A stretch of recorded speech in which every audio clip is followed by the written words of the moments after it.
All right, welcome to DBA Insights, the podcast where we dive into groundbreaking ideas and cutting edge research shaping the future of business and strategy. I'm your host for this session, and today we are tackling one of the most exciting and vital topics in the business world: innovation. So, innovation isn't just a buzzword, and our guests here will speak to at length about some of the issues and challenges around innovation, and it's the engine driving progress, adoption, and growth. But what does it take to innovate effectively in today's world of rapid change and complex challenges? To explore these questions, I'm joined by two incredible guests. First, we have Rekha, who has extensive experience in the nonprofit sector and is passionate about gender based violence prevention work. Her current area of research is pretty innovative. She's exploring various ways of leveraging Gen AI to tackle gender based violence. And Rekha is shedding light on how technology can transform service provision even in the most sensitive areas. And that too, while incorporating empathy and culturally sensitive elements. Rekha brings a unique perspective to innovation at the intersection of tech and tackling social issues. Next, we have Mike, a researcher delving into the impact of boards of directors on firm innovation. Mike's insights reveal how leadership at the highest level influences a company's ability to foster breakthrough ideas and drive sustained growth. Mike Prosey is an intrapreneur, entrepreneur, board member, energy industry professional, innovation and entrepreneurship educator, innovation podcast host, and a founding member of the Calgary Innovation Peer Forum. Mike strives to provide practical solutions to large organizations looking to leverage innovation as a way to achieve the long term strategy. And I'll be bringing my perspective from research on dynamic capabilities in strategy, exploring how businesses can adapt and thrive in a work where technology and strategy are constantly evolving. So, whether you're a business leader, researcher, or professional looking to stay ahead, this episode is packed with actionable insights and thought provoking ideas. So, let's get started. In a world where technology is rapidly transforming industries, innovation is key to staying ahead. So today we'll explore the many facets of innovation, from strategy to culture to unique applications like empathy and cultural sensitivity. So innovation is a term we hear constantly in both academia and industry, but it often means different things to different people. Let us start by defining innovation from the corporate and not-for-profit lens and talk about why it's so critical for organizations today. So Rekha, let's start with you. Oh, that's great. So, thank you, Anirudh, and thank you, Mike, as well, for sharing the podcast today with us. To me, I think nonprofits really innovate with the social purpose. So, it's not just about a tool or technology or a strategy, but it's the purpose that is at stake here. And it's about, finding new and improved ways to achieve their mission, serve their communities, and this means like constantly seeking better solutions, using resources very wisely, and adapting to change. It's about listening to the people they serve and working with the others in the community, measuring their impact, and also striving for meaningful lasting change. And innovation in general in a nonprofit context, particularly for organizations that are addressing highly sensitive, complex issues like gender based violence and mental health, means developing and implementing new approaches, tools, and collaborations that prioritize not only the services, but the safety, the dignity, and the empowerment of the individuals involved and the communities that we serve. And it also involves, like, co creating solutions, not only just with the service providers or, governments, but or the funders, but also with the survivors or the people who have been impacted with these issues, right? And the beneficiaries, not just the individuals who are involved, but their families, the frontline workers, experimenting thoughtfully with the emerging technologies or even service models, and continuously measuring and refining the interventions to better meet deeply the human needs. And this really, the form of innovation is not about novelty for its own sake, but about advancing the equity, building trust, promoting resilience, and delivering support that is both effective and compassionate in environments where traditional methods may have fallen short. Thank you, Rekha. Experimentation and continual improvement. I think that's a very interesting theme. And then you added the lens from the not-for-profit organizations. Mike, from your perspective, from the corporate lens, can you speak to us about innovation? Yeah, absolutely. I gotta say, every time I hear Reka speak, I take something else away from it. So I really enjoyed hearing that from the non-for-profit lens as well. And it's great to see you both in a non-academic class where we're where we're doing 8 hours back to back and everything. So for myself, Anirudh, it's a great question. I mean, I originally came from the camp where you don't want to define it like early in my career. It's like, let the horses run wild. Let's do this. Like, let's go out there and just see where we can innovate. I've since shifted my tone a little bit, and now I think it's absolutely critical that one of the first things you should do is likely define it. And to me, I'll say it doesn't matter what your definition is as long as you do define it and you communicate that. It's more important to be consistent with one another than to be 100% accurate on your definition, because there is no definition that's 100% accurate. I've been reviewing the literature now, it feels like, through our class 8 months, and there's not one standard, this is what innovation is.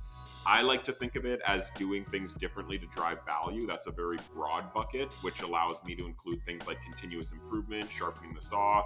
If I move my desk 2 feet over to the left because it helps me better grab a project or contract, that's innovation to me. And others might define it a little bit more in the R&D stream, but just for an organization, define it, because that's going to be the most critical first step for you. Thank you, Mike. I mean, lots to think about there. I think what as you talk about innovation, and I'm thinking there needs to be that consistency, as you mentioned, and sometimes each organization will define and approach innovation differently. So it's important, perhaps, to maintain that uh, continuity in the innovation efforts of a firm to actually get benefits in the long term versus switching tracks after a short time because maybe the results are not full. Okay, so now that we have set the groundwork on innovation, let's talk about around contextualizing innovation.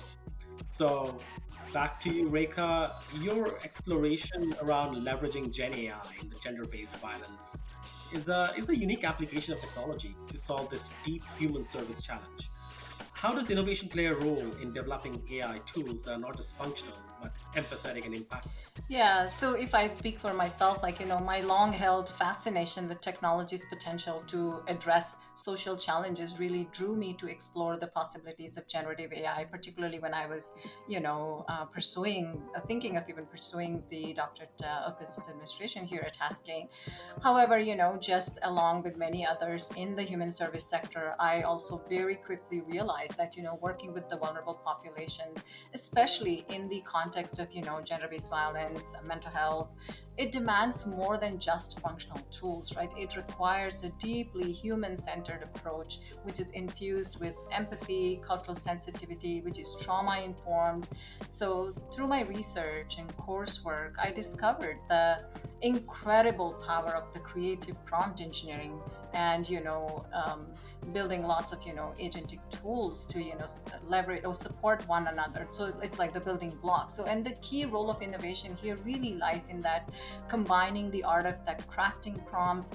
And I've been playing around with like general prompts, but then there is a lot I learned in this course that I took, generative AI course, about crafting the prompts not only just with the technical knowledge, the codes and whatever, but it's also backed with very much the subject matter related research based information, and that understanding of human needs. And with this together, we can build these generative AI tools that are not only functional but also very deeply empathetic and impactful.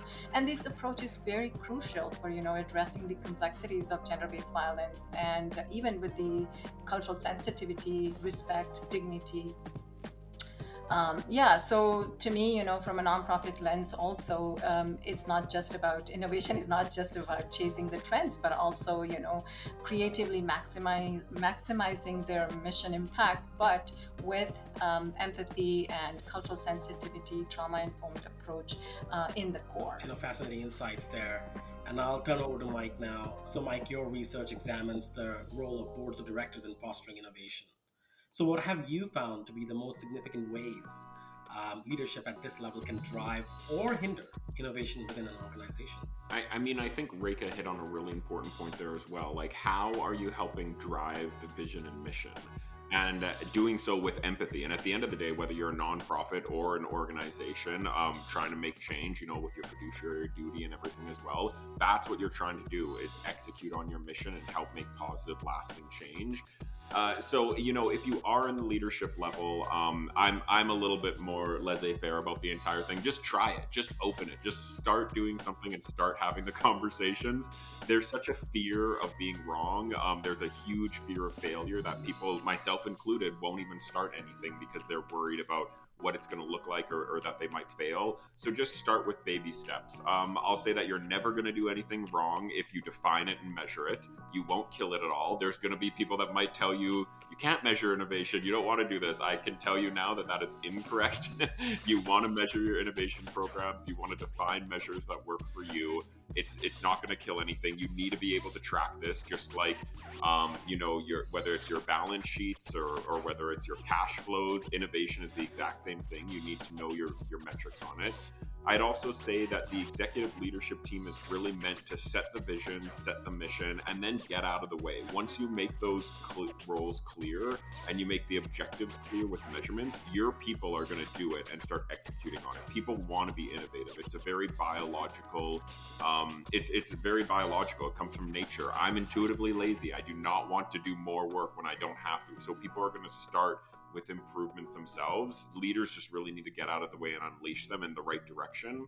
And then lastly, I'd say take a portfolio approach. So don't have all moonshots, all transformational. Look at it like a core bucket of continuous improvement, a adjacent or sustaining bucket where you're doing what you normally do but much more efficiently, kind of step changes, and then a disruptive transformational bucket where you start asking yourselves, do we even need to do this anymore? If you follow those three steps, define it, measure it, set the vision, and then take a portfolio approach, I think you're going to be at a pretty strong starting point. I really like the fact that you talked about segmenting it into buckets, and sometimes when we talk about measuring success and how do we measure it, we often run into challenges, because whether it is, you talked about creating a safe space for innovation, but at the same time, if you don't meet a certain KPI, then what happens? Or there are some additional benefits generated from the innovation efforts, which were perhaps not measured, but maybe new KPIs need to be built. So, continuing the conversation, because this is going in a really interesting direction. I love the fact that how we are in this discussion able to create that bridge between not-for-profit and corporate and find those commonalities which apply to both industries when we talk about innovation, especially at a human level. In my own research on AI and dynamic capabilities and strategy, I'm exploring how businesses can use technology to stay competitive in rapidly changing markets. So I'd like to hear your thoughts, starting with you, Mike. How can organizations better align innovation with their strategic goals to not only survive but thrive in today's environment? And I like the way you phrase that a lot too, Anirudh. How do organizations better align innovation with their strategic goals? This is not something different. You're not defining new innovation goals. You're not innovating for the sake of innovating. I remember in 2019 during the innovation hype cycle, when everyone had innovation teams, everyone had labs, everyone was running full tilt. People were just creating their own goals. But at the end of the day, innovation is one lever that you pull to hit your strategic corporate goals.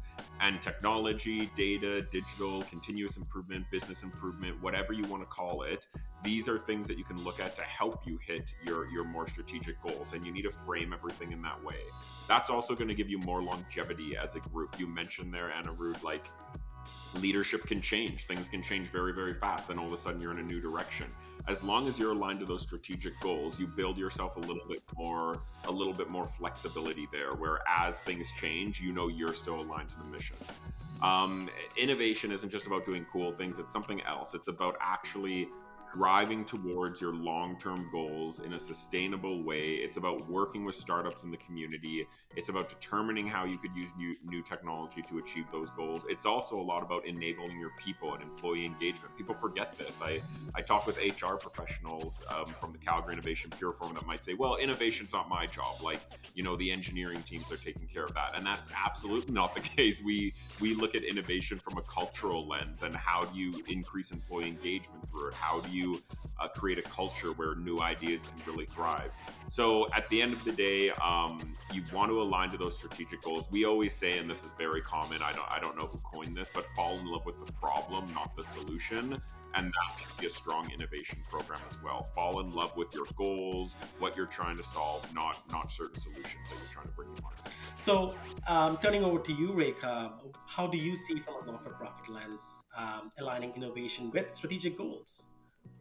Yeah, I mean, from an overarching organizational standpoint, Mike hit lots of great points, and that applies to nonprofits too. And particularly, I loved what Mike said around enabling people, right? So, and it's about the cultural part. But for nonprofit, the other part is also nonprofits are, and in terms of the competitive advantage, particularly, nonprofits don't have a product, they have people, and they have programs to serve those people, and those people are serving the people, right? So that's the real difference here. And that's why the core elements of, the empathy and the sensitivity, whatnot. So to really ensure those, innovation efforts drive that sustained growth and remain relevant, these great nonprofit organizations, they have to weave the adaptability, learning, and clear sense of purpose into their core, and sense of purpose particularly in terms of serving the people with dignity, and allowing them to have that dignity, right? So, and again, as you both already talked about, directly linking the innovation to the strategic goals, sometimes it can be blurry that,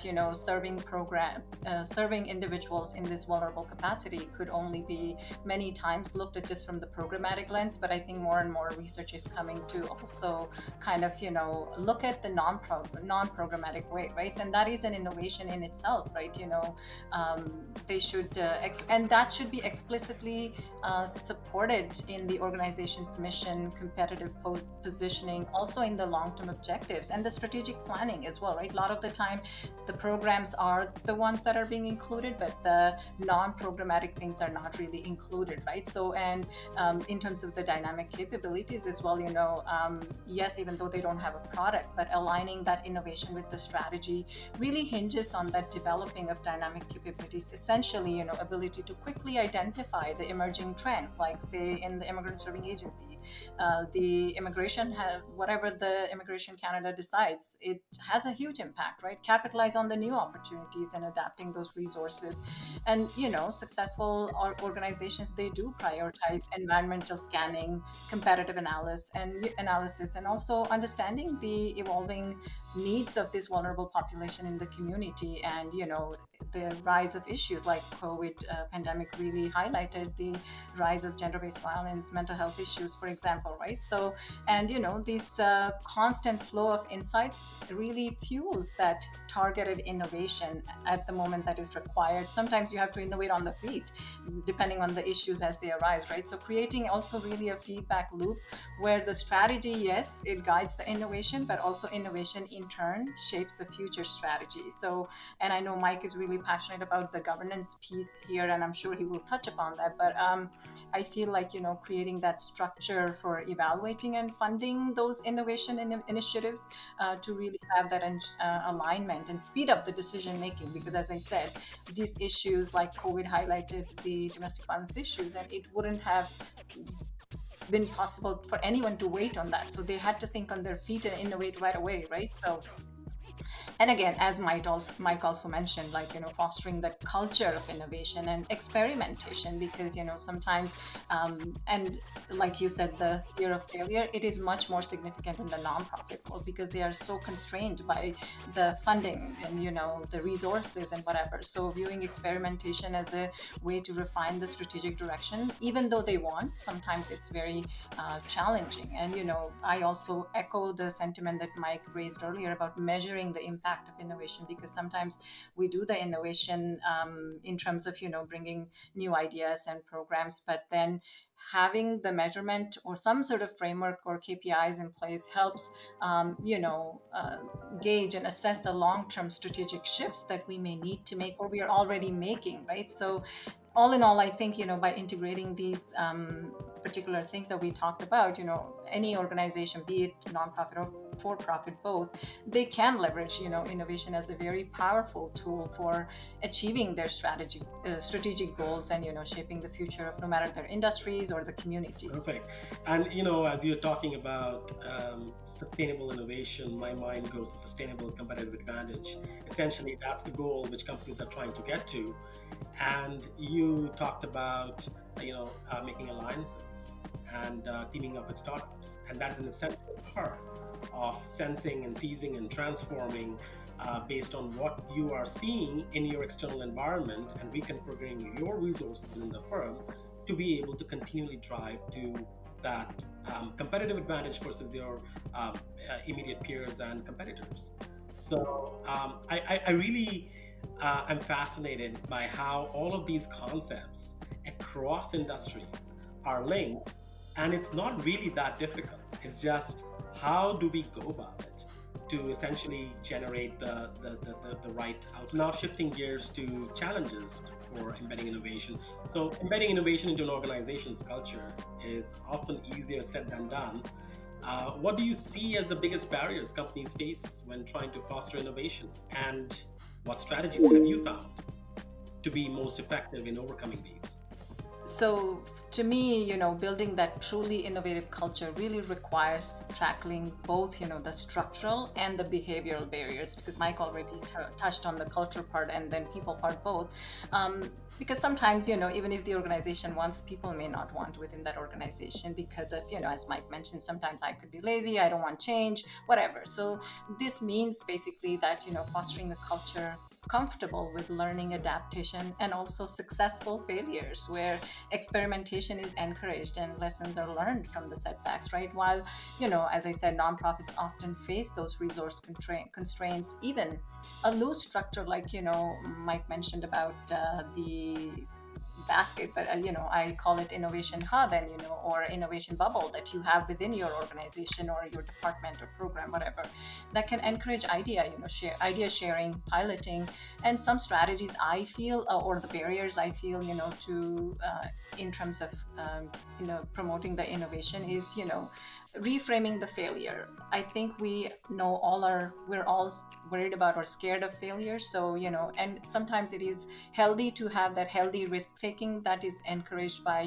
celebrating sometimes those failures, right? And we know that great leaders share their mistakes, and organizations can even, establish sometimes little failure budgets. And I specifically say from the nonprofit lens, because I think that's where a lot of constraints are. So it is impossible sometimes, but then,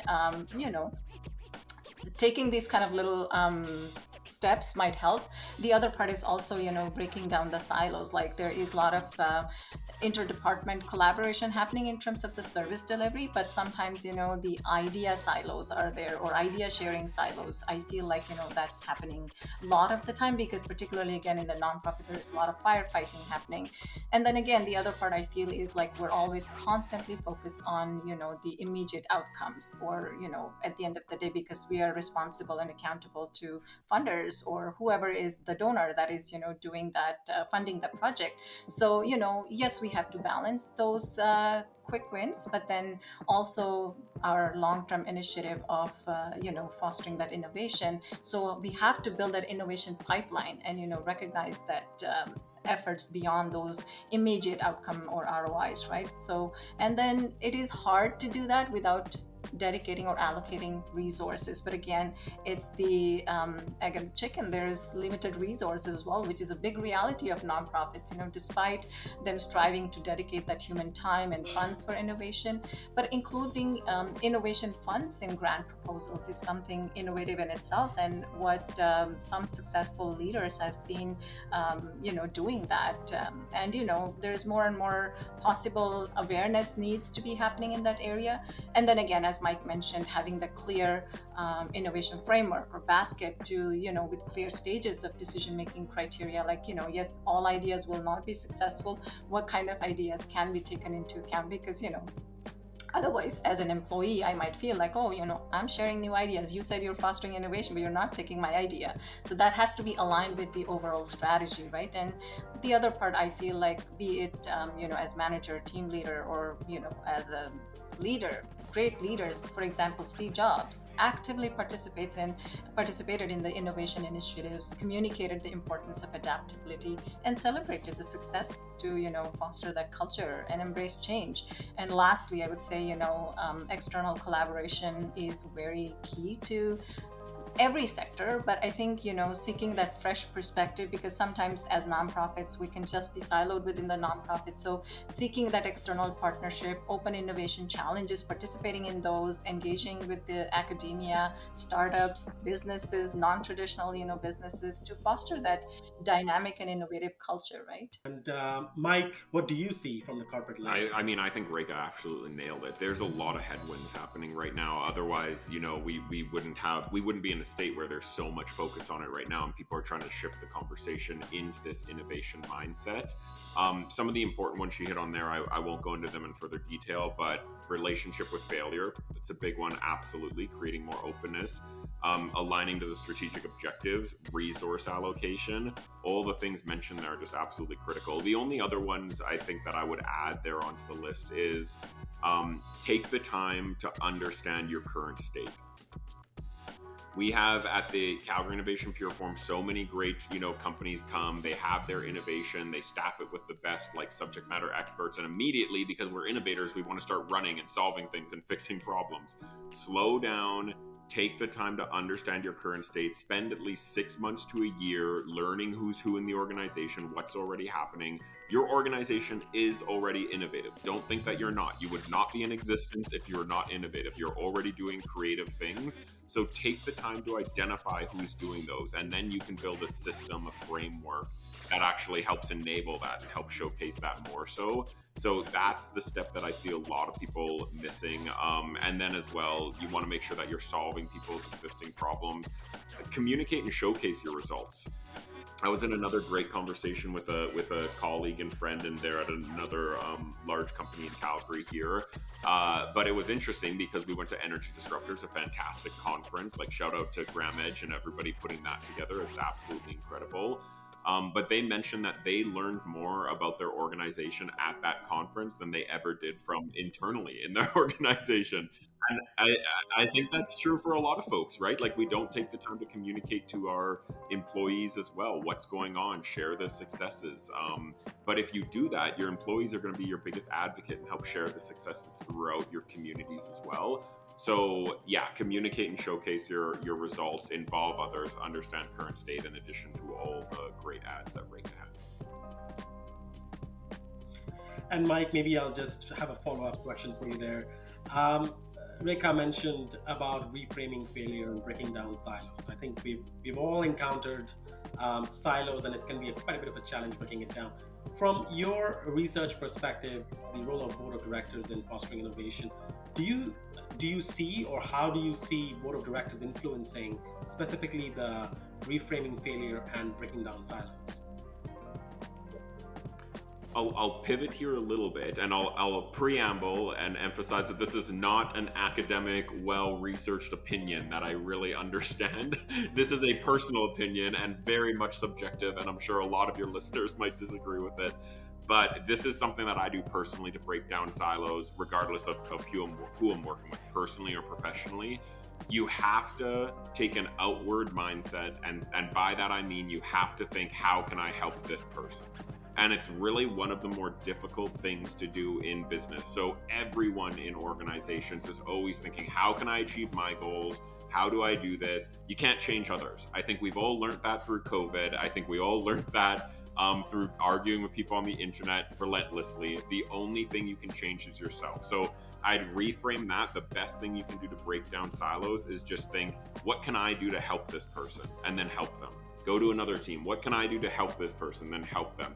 Keep rinsing and repeating that over and over again. And I guarantee you others will come back and start helping you. It won't be 100%. I cannot guarantee you'll get 100%. You're always going to have takers.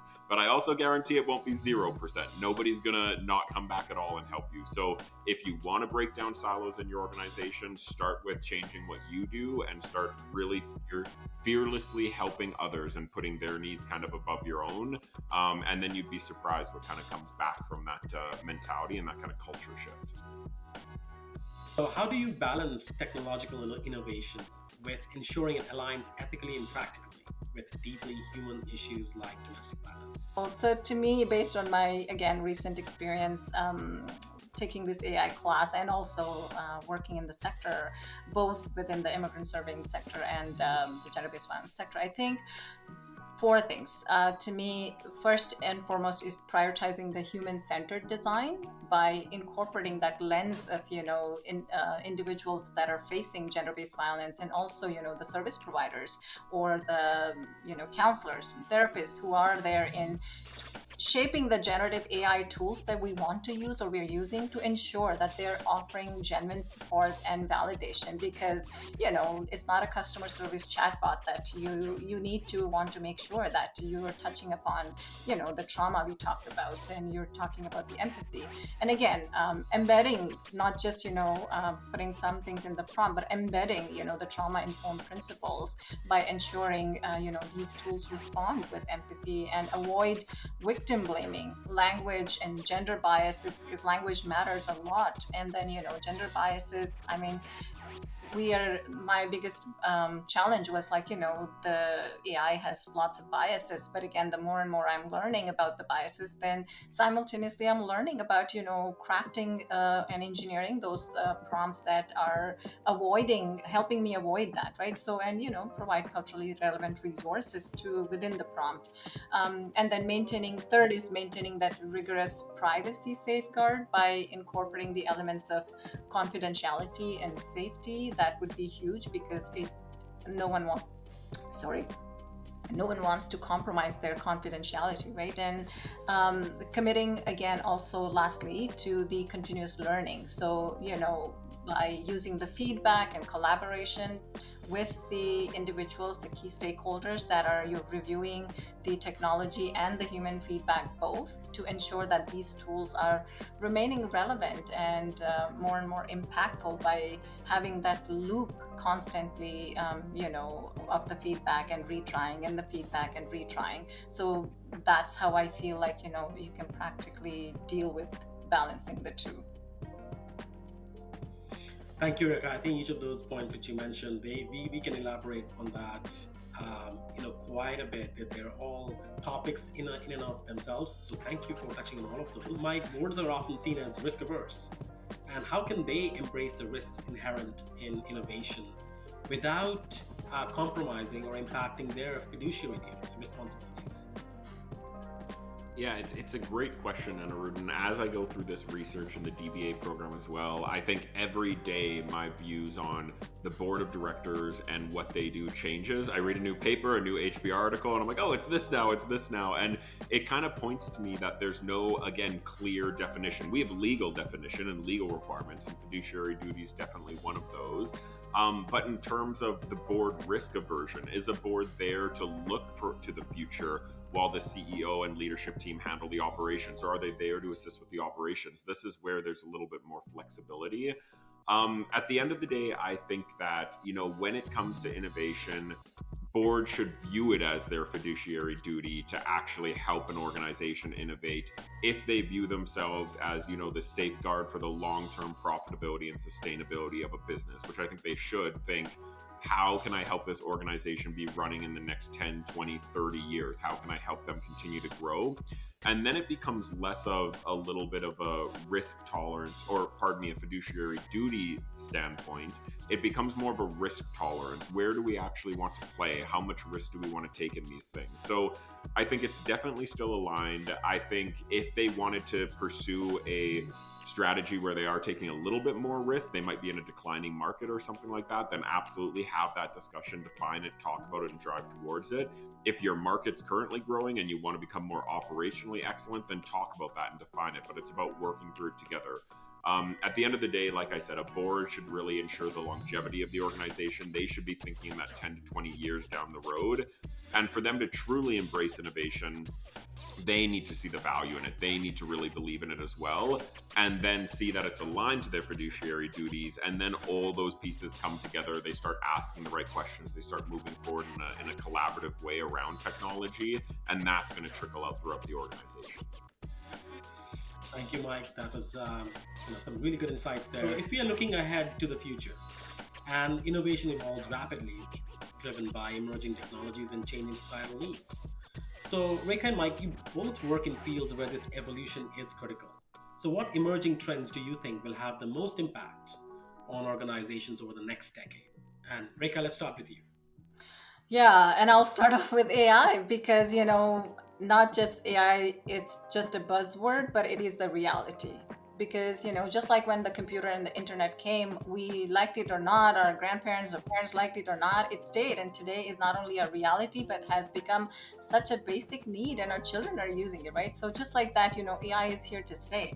So the biggest shift I feel would be, related or centered around that. And beyond that, I feel like the nonprofit landscape, particularly I'm speaking from that lens, is poised for transformation in the coming decade, driven by some of the key trends like data will take the center stage. They already leverage a lot of data to outcome measure the outcomes and whatnot, and write the more funding grants and whatever, but they will more and more leverage this analytics and AI to really measure that impact and optimize the programs and demonstrate accountability, right? And because these tools will be available at their fingertips, so they will be able to use that. And the other part is digital is going to become the norm. So yes, particularly in the nonprofit world before the COVID, there was a lot of in-person, and it is still there to quite a great extent. They may not all be able to work from home given the nature of the human service, right? So but again, online platform, mobile apps, social media, they will all be becoming more and more essential tools for connecting with the not only just the beneficiaries, donors, and volunteers, but also with some of the individuals out there in the community. And the other part, I feel like the impact will be paramount. Funding will be increasingly tied more and more to this technology related, and even the outcomes. If it is tied to outcome, it will require this rigorous evaluation, because now we have those tools that will be more and more available, right, and focus on results. Then collaboration, it is already quite encouraged in the nonprofit sector, but again, going beyond the norm, it's like collaborating not only with just the other nonprofits, academia, and NGO, but also collaboration with the non-traditional businesses, or tech businesses for tackling these complex, societal challenges. EDI, we talk about that. It is, already in the forefront, but now it will also, again, I feel like, particularly in the nonprofit lens, again, community-led solutions are very critical, and this participatory decision making will ensure that these voices of those being served are heard and prioritized. And again, holistic approach. Nonprofits are already, doing quite a significant amount of work in that area to do address interconnected issues like mental health or gender-based violence or parenting, all of those. But then more and more things like climate change, health, economic opportunity, all of these will be integrated within the strategies, I find. And then the last part I would say is the global connections, and remote work will rise even within the nonprofit, I think, with the digital connectivity particularly. And when I say remote work, it's not just collaborations will not be limited to say like Calgary's collaborating with the Calgary organizations. There's already some things happening, but then this digital connectivity will enable diverse, geographically dispersed teams and flexible work arrangements. So all in all, I feel like to thrive in this evolving landscape, nonprofits must embrace technology, prioritize that measurable impact, build strong partnerships, including digital partnerships, and also empower the communities to actively participate in creating solutions rather than just owning it, right? And Mike, turning over to you, how do you see boards adapting to emerging trends like sustainability or digital transformation in fostering innovation? It's a great question, and even as I was thinking about this question a little bit beforehand, I didn't land really on a firm answer, so there's not going to be any real golden nuggets here. But I do think a few things stand out to me. Board members are already oftentimes successful in their own rights. They're already smart individuals. They have a core competency. They're brought into boards to share some sort of expertise. And now I think the question is, okay, is innovation a skill? Is innovation that expertise? And if so, does it need to exist on boards? I can argue both sides. Right now, in this meeting for the next hour, I'm kind of the mindset that you should have a core competency, a core skill, and then apply innovation and creativity onto that to kind of help enhance it. I just had an excellent conversation with Zoe Harrison on my podcast about board of directors specifically hiring for that innovation skill, and looking at the tech sector, looking at different sectors for people that are seen as really creative to help inject some of that in the organization. I think you can take that approach, but I think it also exists within your organization. If you're in an organization of over 100 people, even 10 people, but you're going to have those creative people within the organization, you're going to have those innovators, you're going to be able to leverage that to begin with.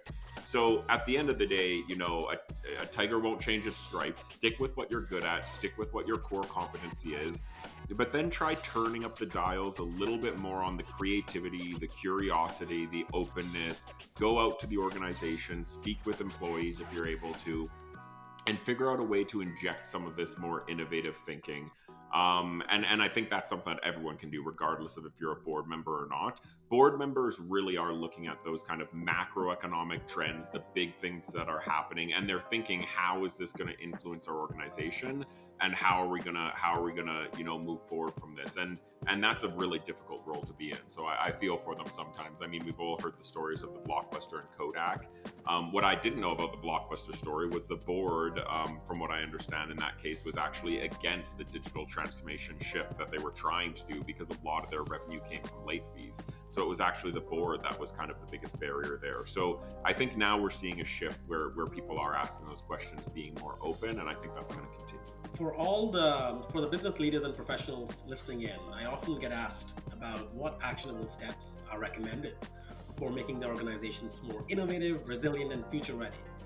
So if you had to name 3 steps leaders could take starting tomorrow to embed innovation, what would they be? These are the 3 that I always talk about. They're often the ones that are always missed. But number 1, identify your current state. I've talked about it before. Understand your current state. All that stuff that innovators don't love, the governance, looking at your existing portfolio, how you're going to measure it. That's where you need to start with this. Spend the time to do it properly and invite everybody in very, very early. Number 2, identify gaps. So once you have your current state, you can then say, okay, where are gaps? And put some small wins on the board. Wherever you have a small gap, start fixing it and start working on it. Then and only then you shift to the 3rd step, which is go for those 3 pointers. Take your shots from a little bit further back. Try those more wild, disruptive things. Again, I think we're in a state right now where, because we have generative AI and innovation is still a buzzword, people are jumping right to the 3rd step. And let's be honest, in an organization, nobody loves to define the current state and create all this governance around things right at the very beginning. So 1 is often skipped. People jump right to 3. But I would highly encourage anybody listening that's looking at setting up a program like this: 1, understand your current state. 2, identify your gaps. Then and only then, probably a good 1 to 2 years, maybe even 3 years later, start taking those 3 pointers and those steps and those shots from further back. And then that's kind of what the research and what my practitioner experience supports as the most successful innovation approaches that we're seeing. Yeah, I mean, I'll just build off of what Mike has said and keep it very simple. 3 action items. Like for me, cultivating the deliberate culture of running quick experiments. Like tackle a small problem, as Mike said, with a focused team, a tight deadline, and a small budget. Share the results, good or bad, doesn't matter, to show that the learning is key here, right? Then second part to me is dedicate time for new ideas. Give time teams your teams a dedicated time, either each week, month, or in your meetings or whatever. You have 10 minutes blocked to just brainstorm new ideas and work on projects outside of their normal tasks. Offer also simultaneously not just the time, but trainings and tools to really help them. And shout out to, there are a few leaders that I have worked around me, that they have supported me taking that kind of, or they have done that themselves, right? So again, the last thing I feel like, creating a very simple system for testing ideas, because we talk about it but then we don't have that process in place. So maybe very simple system, like accessible process for either the staff members, team members, to submit or test or improve some ideas. And it could be as simple as like an online idea board, or that is people are reviewing regularly, or you are just people, ideas don't come when you're having that meeting and that 10-minute slot. So people can just constantly dump any idea, spark the light bulb moment, the idea is dumped in that idea board, and people review. You can review that in your monthly meeting with the best or even a physical suggestion box. Like, people forget the simple solutions, right? Exactly, you're right. And with the best concepts, quickly tested in very low risk pilots. I think having the systems allow for that. And lastly, I think celebrating the participation and, providing that consistent follow up to show that there is this clear path from idea to action. Thank you, Rekha and Mike, for an insightful discussion. And it's clear that in the coming decade holds transformative opportunities. We touched upon many interesting and insightful topics around innovation pipeline, breaking down silos, and running quick experiments. I think there is a lot of information and material here for us to continue our conversations in upcoming episodes as we dive deeper into each one of these. And we will dive deeper into the worlds of corporate innovation and not-for-profit innovation space. So thank you again, and don't forget to follow our page and stay tuned for DBA Insights. And again, what's the biggest innovation challenge your organization faces? Share in the comments or connect with us to continue the discussion. Until next time, stay curious, stay innovative.